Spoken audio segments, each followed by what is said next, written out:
So Rajinikanth அவர்கள் வந்து தன்னோட 50 ஆண்டு திரையுலக வாழ்க்கையில் வந்து இது எதிர்ப்பலையிலேயே வாழ்ந்தவர் அப்படிங்கிறதா இதனுடைய சாராம்சம்.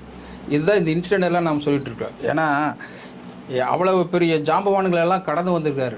சிவாஜி ஆகட்டும், எம்ஜிஆர் ஆகட்டும், அதுக்கடுத்து ஜெய்சங்கர், ரவிச்சந்திரன், விஜயகுமார், அதுக்கப்புறம் கமல்ஹாசன், அதுக்கப்புறம் கார்த்திக், விஜயகாந்த், இப்படி வரிசையில் வந்துட்டே இருக்கு. இத்தனை கிட்டத்தட்ட 5 தலைமுறைகளை தாண்டி எதிர்ப்பலையே வாழ்ந்தவர். இன்னைக்கு வரைக்கும் சூப்பர் ஸ்டாருங்கிற அந்தஸ்தை மெயின்டைன் பண்ணிட்டு இருக்காருங்கிறது வந்து எல்லாத்துக்குமே தெரிஞ்ச விஷயம்.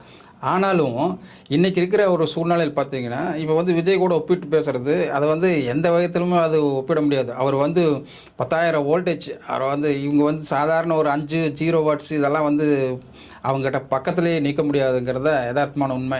இன்றைக்கி வந்துக்கிற படத்தில் கூட சொல்லிட்டு இருக்காங்க, கதை அம்சம் இல்லாதனால வந்து அவர் தடுமாறுறாரு அப்படின்ட்டு.